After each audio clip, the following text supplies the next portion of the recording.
Namaku Denden. Malam ini aku ingin berbagi cerita tentang pengalaman seram yang pernah aku alami. Kejadian ini terjadi sekitar 5 tahun yang lalu, ketika aku sedang menikmati liburan sekolah, tepatnya di rumah kakek temanku yang berada di daerah Majalaya.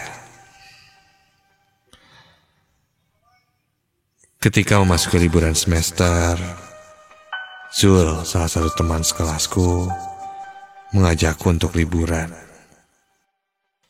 Dan tahun ini aku diajak untuk berlibur dan menginap di Majalaya. Jujur, sama sekali aku belum pernah ke Majalaya. Dan mendengar ajakan itu, aku pun sangat senang. Karena bisa mengunjungi tempat yang baru, pikirku. Apalagi jika mendengar cerita temanku, lokasi rumah kakeknya berada jauh dari perkotaan, dengan suasana asri khas pedesaan yang bisa dibilang sangat nyaman dan sejuk katanya. Sampailah pada hari itu, aku dan Zul berangkat bersama 2 orang temanku lainnya. Dan setelah menempuh perjalanan yang cukup lama, Bandung Majalaya, akhirnya kami pun sampai. Sampai di depan rumah, aku disambut bangunan klasik yang berarsitektur Belanda dengan wangi khas kayu-kayu zaman dulu. Langsung tercium bau bangunan kuno yang susah dijelaskan, tapi jika kamu menciumnya, kamu akan mengerti. Di dalamnya terdapat banyak lukisan, benda-benda yang kuno juga. Dan rumah ini lumayan besar. Ada sekitar 4 kamar, dan rata-rata kamarnya kosong. Zul bilang rumah ini memang sudah lama tak dihuni semenjak kakek meninggal. Setelah melihat-lihat isi rumah, kami pun larut dan menghabiskan waktu sambil mengobrol di salah satu kamar yang ada di sana. Sampai malam pun tiba. Setelah selesai makan malam, kami pun memutuskan untuk istirahat karena besok pagi Zul akan mengajak kami untuk berkeliling desa katanya. Semakin malam suasana di rumah ini semakin dingin. Kulihat teman-temanku sudah mulai terlelap tidur. Kumatikan TV di ruang tengah. Kulihat Zul dan temanku yang lainnya sudah tertidur di kamar depan. Karena kulihat aku tidak mungkin untuk tidur bersama mereka, kuputuskan untuk tidur di kamar sebelahnya. Kamar sebelah yang akan kugunakan ini memang terlihat cukup beda dari kamar-kamar yang lainnya. Di dalam kamar ini terdapat ranjang yang cukup besar, berwarna coklat tua dengan corak kayu yang kuno. Karena sudah terasa ngantuk dan mata aku cukup berat ketika itu, tanpa pikir panjang kurebahkan badanku di atas tempat tidur itu. Sampai akhirnya aku pun terlelap.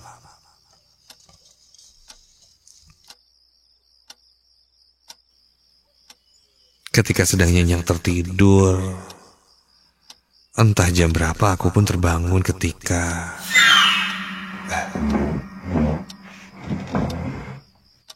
aku merasakan ranjang yang kutempati ini bergoyang.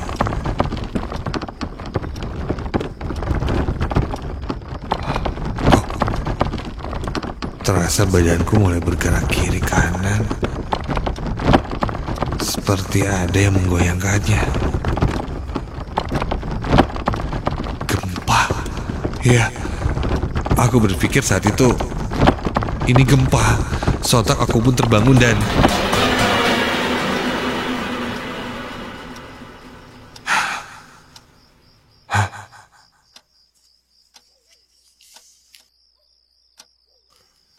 ketika aku coba merasakan lagi, tidak ada yang bergerak.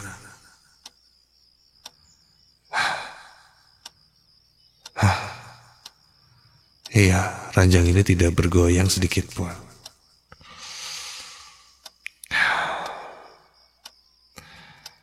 Akhirnya aku pun putuskan untuk kembali tidur. Mungkin hanya perasaanku saja. Ku coba untuk kembali tidur, namun belum lama terlelap. Loh. Ranjang ini pun bergoyang lagi. Digerakkan sangat kencang kali ini. Aku terbangun dan ketika aku lihat lagi,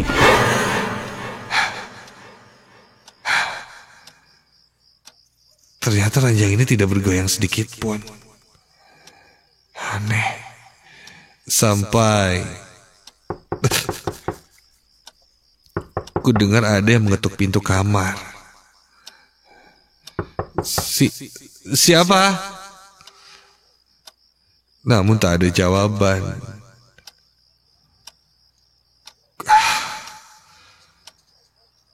Ku coba hiraukan dan lanjut saja untuk tidur.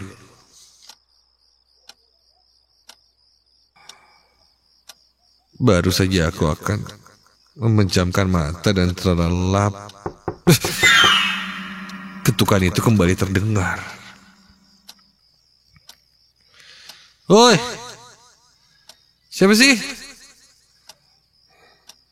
Ngantuk nih, pengen tidur. Please deh.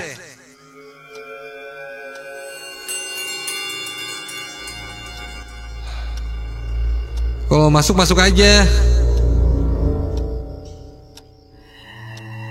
Hey.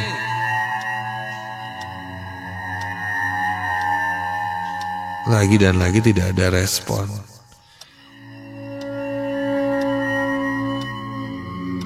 Dan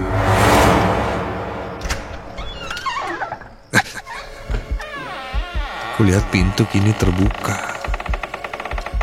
Terbuka dengan sendirinya secara perlahan-lahan. Mataku terkunci pada pintu kamar yang terbuka itu.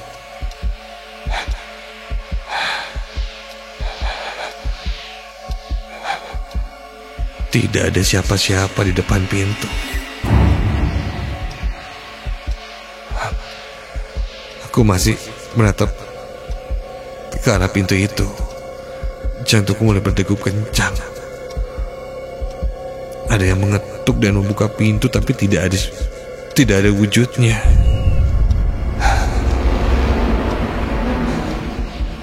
Zul, jangan jahil deh. Zul, lu kan? Zul. Aku terus menatap ke arah pintu yang terbuka itu. Sama sekali tidak bisa berkedip sampai ketika aku coba melihat ke sekitar arah pintu lainnya. Astaga! Sebuah kepala muncul mengintip dari balik pintu itu. Kepala seorang kakek dengan rambut putih serta muka yang pucat yang dipenuhi urat-urat berwarna merah di seluruh mukanya. Matanya menatapku tajam dan kakek itu tersenyum pada aku. Melihat itu aku hanya bisa terdiam dan baca doa-doa yang ku bisa. Karena saat itu teriak pun aku tak bisa. Tak hanya kepalanya saja, kali ini perlahan muncul tangannya yang memegang pintu itu, sambil terus melihat ke arahku yang masih duduk di atas ranjang itu. Aku menutup mataku dan terus berdoa hingga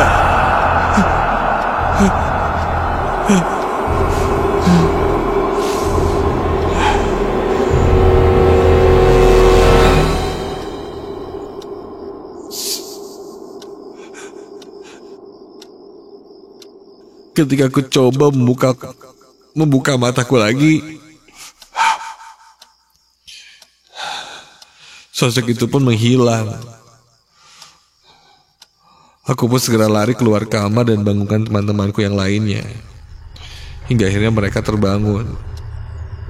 Mereka melihatku heran karena mukaku yang pucat dan keringat yang bercucuran. Mereka bertanya padaku kenapa aku hanya bisa diam. Dan setelah cukup tenang, aku pun mulai menceritakan semuanya. Zul bilang ranjang yang aku tiduri itu adalah ranjang bekas kakekku. Dan mungkin yang menampakkan dirinya pada aku itu adalah sosok kakeknya yang sudah tidak ada. Aku hanya bisa terdiam mendengar itu. Tidak menyangka hal ini akan terjadi pada aku. Dan semenjak kejadian itu aku berpikir, meskipun seseorang sudah tidak ada, namun terkadang ada saatnya mereka kembali ke tempat kesukaannya dan bersemayam di sana. Dan mungkin mereka hanya sekedar ingin mengingatkan bahwa mereka juga dulu pernah hidup seperti kita sekarang.